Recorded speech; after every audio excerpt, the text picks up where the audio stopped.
Assalamualaikum warahmatullahi wabarakatuh. Alhamdulillah wa syukurillah ala ni'matillah. Asyhadu an la ilaha illallah wa anna sayyidana Muhammadan abduhu wa rasuluhu wa la nabiyya ba'dah.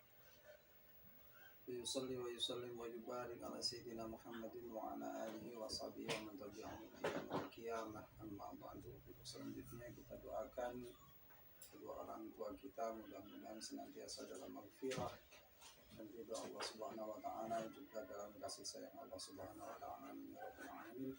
Juga para guru kita, ustaz-ustaz kita, para ulama sebagai warathatul anbiya, mudah-mudahan beliau juga senantiasa dalam maghfirah dan kasih sayang Allah Subhanahu wa taala. Mudah-mudahan karya-karyanya, ilmunya bermanfaat buat kita semua dan menjadikan beliau yaitu menjadi sedekah jariyah. Amin ya rabbal alamin. Oke, pada kesempatan hari ini saya ingin mengajak sama muslim untuk giat belajar, ya, terutama belajar ilmu bahasa Arab, ya, dan belajar apapun, ya, terutama belajar ilmu bahasa Arab seperti yang dikatakan oleh sahabat Nabi Muhammad Rasulullah SAW, yaitu Sayyidina Umar bin Khattab radhiyallahu anhu.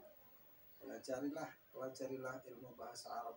Ta'allamul arabiyyata, kata beliau, itu fa'inha, karena dengan itu tazida fil aqli, tazidal fil aqli, yaitu bisa mengasah kecerdasan, gitu, wal muru'ati, bahkan bisa menambah kehormatan, kata beliau sahabat Nabi Umar bin Khattab radhiyallahu anhu. Mudah-mudahan keduanya itu bisa kita dapatkan. Amin ya rabbal alamin. Oke, langsung saja, ya. Dalam ilmu bahasa Arab, dalam ilmu bahasa Arab atau untuk kita mengenal kalimat-kalimat bahasa Arab, kita dasarnya dulu harus mengetahui atau mengenal, memahami yang namanya huruf. Huruf itu berapa? Huruf dalam bahasa Arab itu ada berapa? Yaitu ada 28 huruf. Alif, ba, ta, sa, jim, ha, kha, dan seterusnya. Kemudian dari 28 huruf itu terbagi dua, yaitu yang satu disebut huruf ilat. Huruf ilat itu apa? Huruf ilat itu yaitu huruf sakit. Kemudian yang kedua yaitu huruf sahih atau huruf sehat. Huruf sehat atau terkadang juga disebut huruf salim, gitu, ya. Huruf salim. Jadi huruf ada 28 dibagi dua, yaitu yang pertama huruf ilat, itu ada 3. Yang pertama huruf ilat itu ada 3, yaitu apa saja? Itu alif, wawu, dan ya. Sisanya dari 3 ini 28 dikurangi 3 berarti ada 25. 25 ini masuk ke dalam kategori huruf sehat, ya. Sisa dari alif, wawu, dan ya itu masuk ke dalam kategori huruf sehat. Kenapa kita harus mengenal ini? Nanti kedepannya kita mau memperdalam tentang nahwu dan shorof, kita nanti akan melibatkan ini, ya, yang namanya huruf ilat dan huruf sehat. Oke, selanjutnya kita berlanjut, ya, mudah bisa dipahami. Kemudian dari huruf itu, kumpulan dari beberapa huruf itu disebut kumpulan dari beberapa huruf. Contoh, ada huruf yang namanya do, kemudian ro, kemudian ba. Do, ro, ba. Kumpulan dari beberapa huruf ini, kumpulan dari do, ro, ba, kalau dikumpulkan menjadi satu, menjadi tulisan do, ro, disebut kalimah. Disebut kalimah. Paham ya? Aduh, ini penghapusnya basah banget. Disebut kalimah. Itu kalimah. Nah, disebut kalimah. Kumpulan dari beberapa huruf disebut kalimah. Kemudian kumpulan dari beberapa kalimah atau kalimah ini, atau juga kalau dalam bahasa Indonesia itu kata. Kemudian kumpulan dari beberapa kalimah atau kata disebut kalamah. Disebut kalamah. Contoh dari kumpulan dari beberapa kata. Contoh ya, kalau dalam bahasa Indonesia, contoh saya sedang menulis. Nah, ini saya, ini kata, sedang ini kata, menulis ini kata. Nah, kumpulan dari beberapa kata ini disebut kalamah. Bisa dipahami? Insya Allah ya. Nah, kalau dalam bahasa Arab, contoh dalam kalimat Arab, contoh ya, contoh kalamah itu misalkan doroba zaitun. Doroba zaitun. Doroba ini kalimah atau kata, zaitun itu kalimah atau kata. Nah, keduanya ini disambung jadi satu, terkumpul menjadi satu, dibacanya doroba zaitun. Ini disebut kalamah. Nah, paham ya? Insyaallah.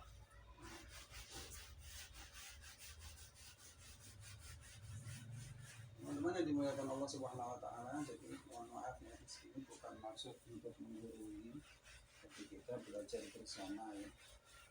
Insyaallah nanti ada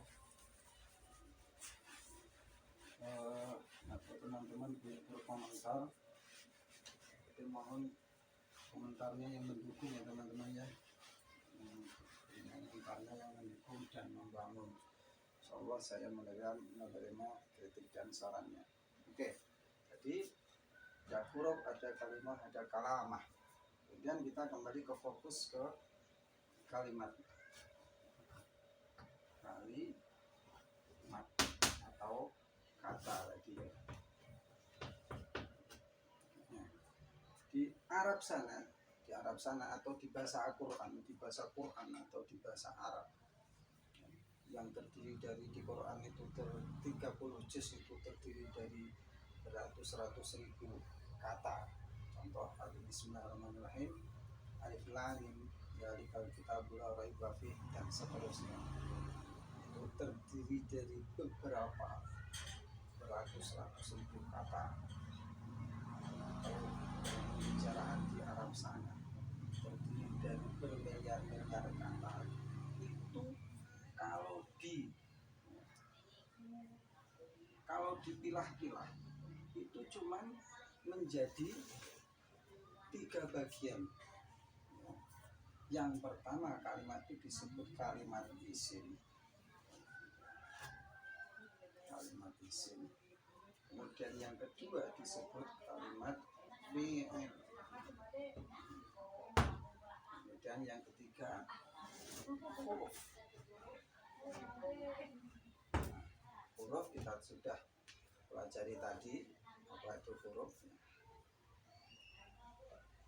Dan sekarang kita mendalami isim. Isim dan fi'il. Saya katakan tadi bahwa setiap kalimat itu kalau tidak isim, fi'il, huruf. Contoh, ada kalamah seperti ini. Kita ambilkan di Qurannya, dari Quran. Bismillahirrahmanirrahim. Alhamdulillahi Rabbil alamin. Alhamdulillah, ini kalimat lillahi, kalimat Rabbil, kalimat alamina, kalimat. Jadi dari sekian kalimat ini harus kita deteksi, kita harus tahu apa itu termasuk isim. Alhamdulillah itu apa termasuk isim, lillahi termasuk isim, Rabbil atau termasuk isim, alamin atau termasuk isim, atau termasuk fi'il atau termasuk huruf. Jadi kita harus mengetahui dasarnya seperti itu. Jadi kita harus mengetahui dasar-dasar kalamah itu harus kita ketahui. Cuman ada 3 ini dari buku ini. Kalau cuma 3 ini masa itu kita nggak bisa ya. Oke, insya Allah pasti bisa ya. Cuma terdiri dari isim, fi'il, dan huruf. Masa nggak bisa, yakin pasti bisa. Oke, kemudian bagaimana cara mendeteksi atau cara mengetahui bahwa kalimat itu masuk ke kategori kalimat isim atau fi'il atau huruf? Jadi bisa dideteksi atau dilihat dari segi artinya pertama ya. Dari segi artinya,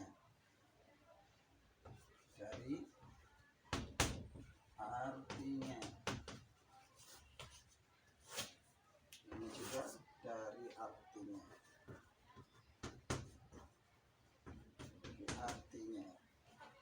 ini langsung dua-duanya digarap gitu ya. Masalahnya nanti kita harus langsung bisa, supaya bisa mengetahui itu isim atau fi'il gitu ya. Dari segi artinya, nah kalau isim dari segi artinya itu ya apa?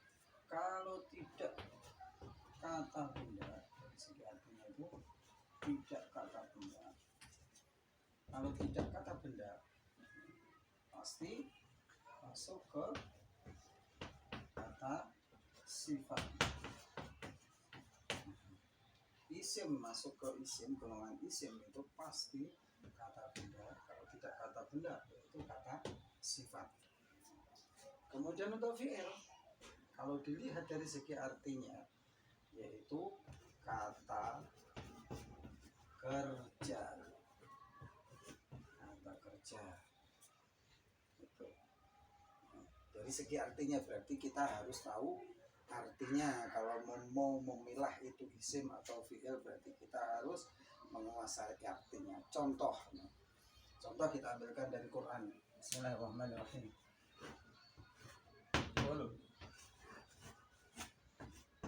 Wallahu ahadun. Qul huwallahu ahadun. Kita lihat di Quran. Karena harus mengetahui artinya ya, karena dari segi artinya. Qul itu artinya katakanlah. Katakanlah berarti kata sifat atau kata kerja. Qul katakanlah. Oh, berarti kata kerja berarti itu masuk ke kategori kalimat fi'il. Betul. 100. Assalamualaikum. Huwa itu dia, berarti masuk ke kata kerja atau kata benda. Oh, huwa itu masuk ke kata benda, Mas. Berarti isim. Bagus. Allah itu masuk ke kata benda, sifat atau kata kerja. Bisa kita katakan ke kata benda ya. Berarti apa? Allah itu isim. Ahadun, 1. Itu masuk ke kategori kata kerja atau kata sifat kata benda. Oh, bisa kata benda atau kata sifat, Mas. Berarti isim. Mudah sekali kan? Insya Allah ya. Paham? Jadi setiap ada kalamah atau kalimat harus kita deteksi dulu. Itu termasuk isim atau fi'il atau huruf itu. Contoh yang pertama. Kemudian yang kedua. Contoh pertama.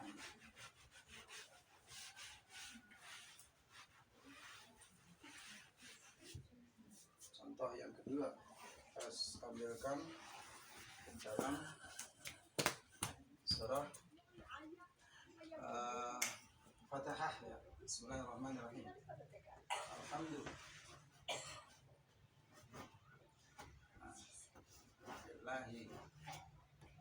Rabbil Alamin.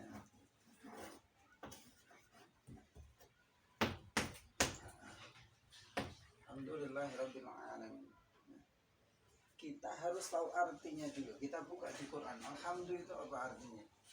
Segala puji. Oh, segala puji itu berarti masuk ke kategori berarti masuk ke kata sifat, Mas.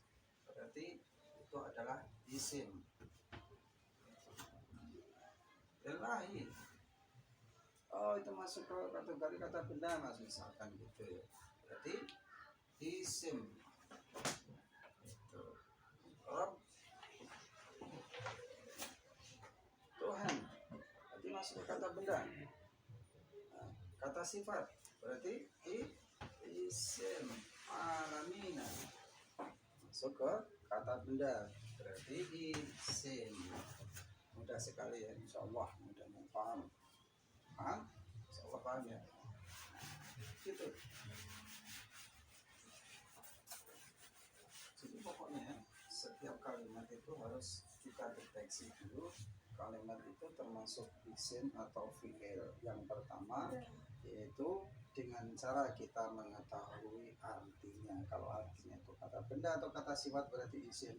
Kalau artinya itu kata kerja berarti fi'il. Itu kalau dari segi artinya berarti kita harus paham, harus mengetahui arti, dan paling tidak kita harus punya kamus. Sekarang kalau kita tidak punya kamus, misalkan bagaimana untuk mengetahui artinya, misalkan pusing gitu. Oke, ada tanda-tandanya ya. Ada tanda-tandanya. Sekarang dari tanda-tandanya.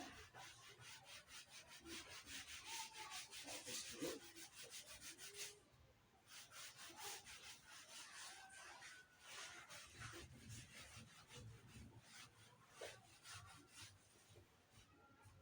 Tadi dari segi artinya, sekarang dari tanda-tandanya. Isim. Nah, isim. Isim. Maaf ya. Isim. Dengan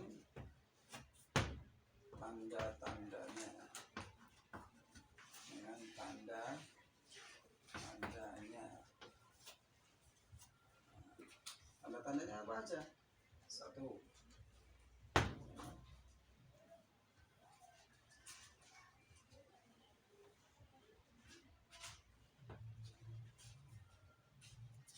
Dimasuki atau didahului, diawali dengan huruf al. Pertama, diawali dengan huruf al. Jadi kalau ada kalimat yang di depannya itu diawali al, pasti itu adalah isim. Contoh Ar-Rahman, langsung ya contoh. Ar-Rahman. Isim atau fi'il? Oh, itu ada al, Mas. Ada al. Artinya apa? Nggak mau tahu. Pokoknya ada al. Jadi isim. Itu. Contoh lagi. Misalkan as-sadiq. As-sadiqu. Ar-Rahman. As-sadiqu. Isim atau fi'il? Aduh, artinya apa? Aduh, artinya nggak tahu. Coba kamus dulu lama. Itu isim atau fi'il? Oh, ada tandanya, ada al. Ada al, Mas. Oh, berarti isim. Itu kira-kira. Insyaallah paham ya? Langsung tahu. Insyaallah paham. Kami subhanahu wa ta'ala. Amin.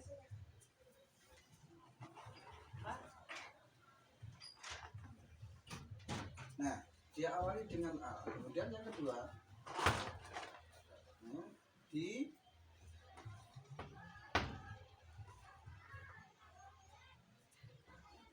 akhiri dengan tanwin, dengan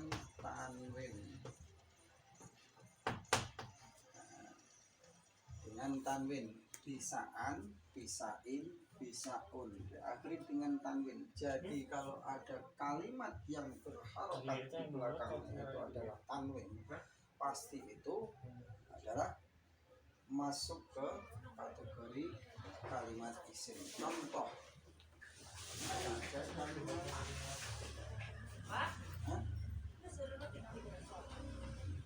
asyhadu an la ilaha illallah Muhammadan.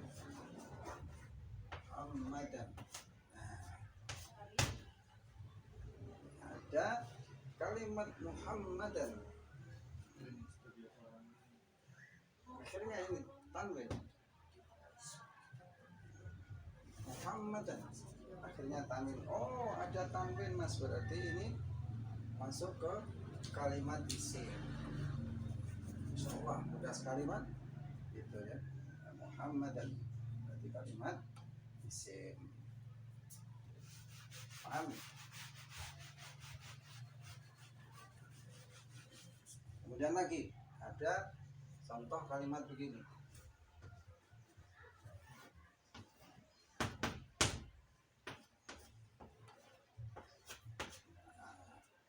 Harus kita deteksi. Nah, ini termasuk kalimat isim atau fi'il. Kita lihat harokatnya. Oh, belakangnya tanwin.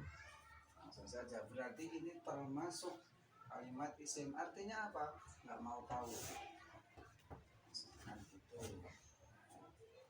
Termasuk isim karena ada tanwin. Gitu ya. Nah, sekarang untuk catatan. Perbedaan. Untuk catatan, perhatikan ya, kalimat kembali lagi alhamdu, kemudian ar-Rahman, nah, di sini ada kalimat Muhammad, Ahmad.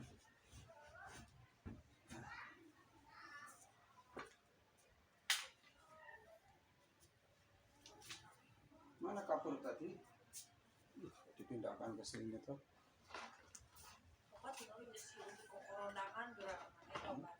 Sebentar. Jadi alhamdulillah. Ini tadi ada alhamdulillah. Ar-Rahmanu. Muhammadun. Kemudian Ahmadun. Kita perhatikan.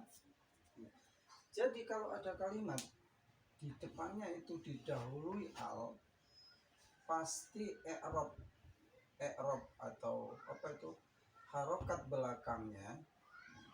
belakangnya tidak boleh tanwin.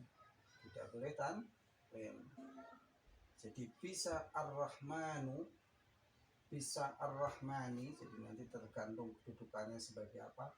Bisa ar-Rahman, nah tidak boleh ar-Rahmanun, atau tidak boleh ar-Rahmani, atau tidak boleh ar-Rahman, karena ada al. Paham ya? Ini perlu dicatat, diperhatikan. Begitu juga ini yang di atas ini, alhamdulillah, tidak boleh alhamdun, tidak boleh alhamdan, tidak boleh alhamdin. Karena apa? Di depan ada al. Boleh alhamdulillah, boleh alhamda, boleh alhamdi. Tinggal nanti kedudukannya sebagai apa gitu ya. Nah, dan kita perhatikan isim Muhammadun.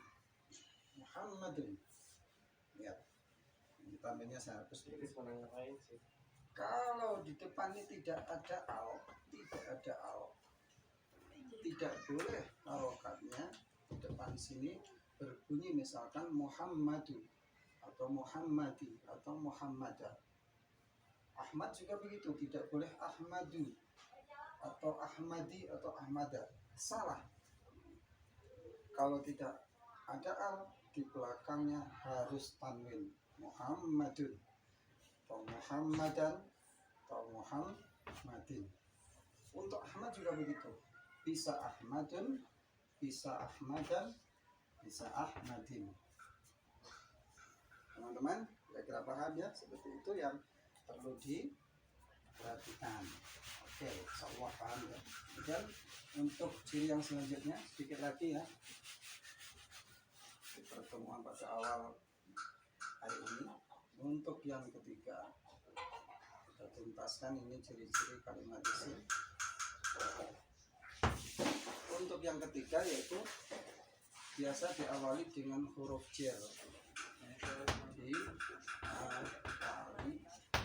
dengan huruf jar. Huruf jar. Huruf jar. Huruf jar itu apa saja? Ada min, kemudian ila, kemudian an, kemudian ada ala, kemudian ada robba, kemudian ada fa. Contoh fi misalkan ada kaf, kemudian ada ba. Nah, ini huruf jar. Jadi kalau ada kalimat yang didahului dengan huruf jar, pasti kalimat di depannya itu merupakan kalimat isim. Contoh, ilal masjidi, ilal masjidi, ilal masjidi. Ini huruf jar. Nah, kalau didahului huruf jar ini tanpa mengetahui arti pun kita harus bisa mengetahui, mendeteksi, oh kalimat di depannya ini pasti kalimat isim. Jadi isim. Karena apa? Didahului huruf jar. Huruf jar. Minal jinnati wan nas. Contoh lagi. Minal jinnati wan nas.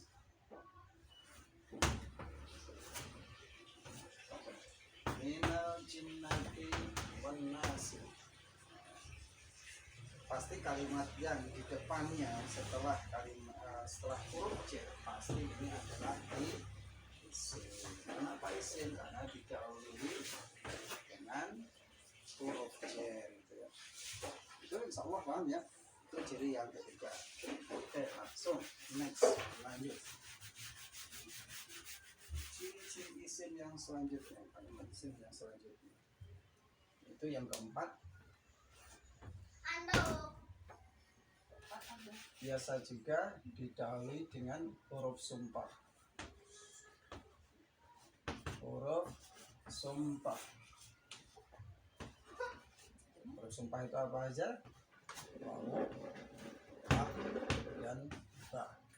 Contoh kalimat wallahi, tallahi, billahi. Nah, itu ya. Paham? Untuk yang terakhir, ciri-ciri yang terakhir biasa didahului, diawali dengan huruf ma, mi, mu. Ma, mi, mu. Yang kelima, saya jelaskan dulu ya.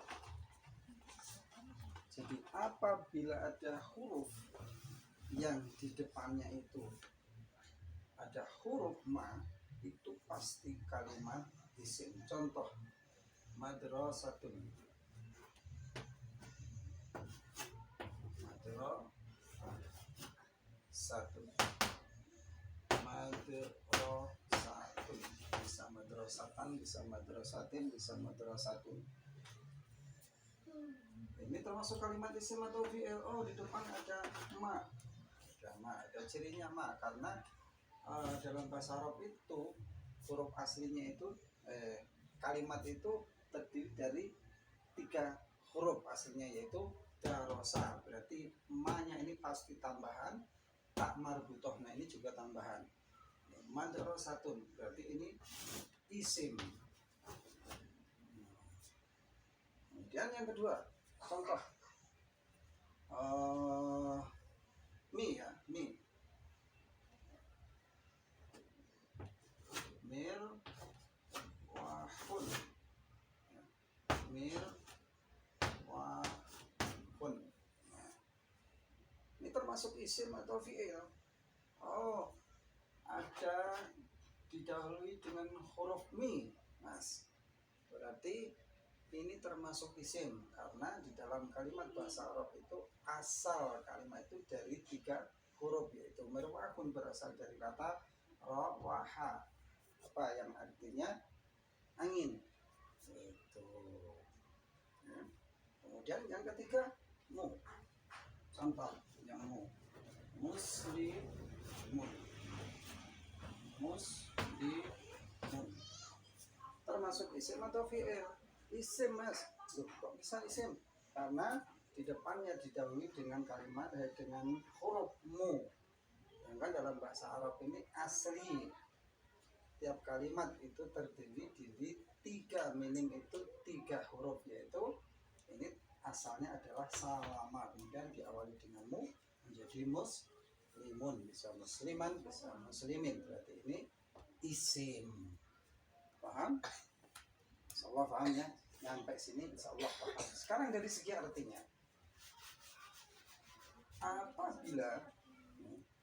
apabila kalimat itu didahului dengan ma, itu pasti menunjukkan arti suatu tempat. Contoh madrasatun, ini asalnya dari kata darosa. Darosa itu artinya belajar. Berhubung diawali dengan ma, berarti artinya tempat belajar.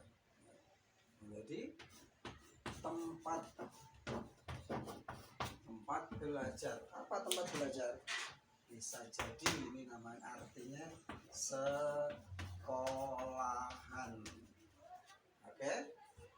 Kemudian yang kedua, mirwahun, apabila ada kalimat yang didahului, kalimat isim yang didahului dengan ya, apabila ada kalimat yang didahului dengan huruf mi, itu mengandung arti alat. Nah, mi berarti mengandung arti alat. Alat yang disebut dengan isim alat kan gitu. Alat.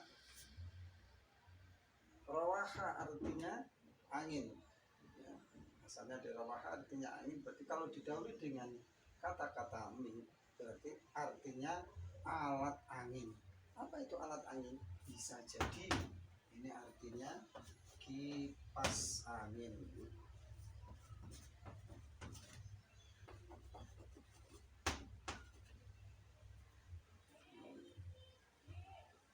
Kemudian muslimun, apabila ada kata atau kalimat yang didahului dengan mu, pasti mengandung arti yang.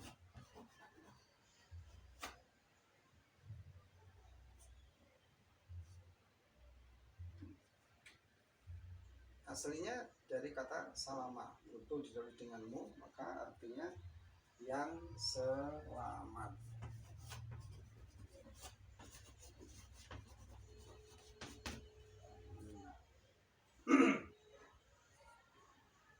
Itu kira-kira paham ya, insyaallah. Nah, cukup sekian perjumpaan kita pada hari ini. Insyaallah kita sambung lagi pada pertemuan untuk selanjutnya, yaitu mendalami tentang fi'il. Oke, mudah-mudahan dipanjangkan umurnya dan disehatkan jiwa raganya sehingga kita bisa berjumpa lagi. Terima kasih telah mengikuti video saya. Assalamualaikum warahmatullahi wabarakatuh.